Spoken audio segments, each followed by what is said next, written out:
ഗുജറാത്തിൽ താമസമാക്കിയ ഒരു മലയാളി കുടുംബത്തിലെ പയ്യൻ. ചെറുതായിരിക്കുമ്പോൾ മുതൽ സിനിമ മാത്രമായിരുന്നു അവൻ്റെ സ്വപ്നം. എന്നാൽ സ്വപ്നത്തിലേക്ക് എത്താനുള്ള വഴി ഏതെന്നതിൽ അവനൊരു ധാരണയും ഉണ്ടായിരുന്നില്ല. പക്ഷേ എന്തിനും ഏതിനും കൂട്ടായി അച്ഛൻ ഒപ്പമുണ്ടായിരുന്നു. അച്ഛൻ തന്നെയാണ് മലയാളത്തിലെ പ്രമുഖ സംവിധായകരുടെ വിലാസം സംഘടിപ്പിച്ച് നൽകിയത്. അവർക്ക് അവൻ അവസരങ്ങൾ ചോദിച്ച് കത്തുകൾ അയച്ചുകൊണ്ടേയിരുന്നു. ഒടുവിലൊരു പ്രമുഖ സംവിധായകൻ്റെ വിളിയെത്തി. യാത്രയ്ക്കൊരുങ്ങി ഇറങ്ങിയ അവനോട് സഹോദരി ഒന്നേ ആവശ്യപ്പെട്ടുള്ളൂ: നീ തിരിച്ചു വരുന്നത് ഒരു സൂപ്പർ താരമായി ആയിരിക്കണം.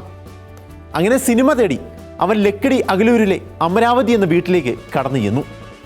വെള്ള ഷർട്ടും നീല ജീൻസും നീട്ടിയ മുടിയുമായി എത്തിയ ആ പയ്യനോട് സംവിധായകൻ ലോഹിതദാസ് പേര് ചോദിച്ചു.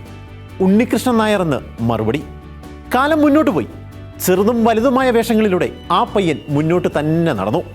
മലയാളവും കടന്ന് തെലുങ്കിലും തമിഴിലും സാന്നിധ്യം അറിയിച്ചു. ഒറ്റയ്ക്ക് നയിച്ച സ്വന്തം ചിത്രത്തെ 100 കോടി ക്ലബിലെത്തിച്ചു.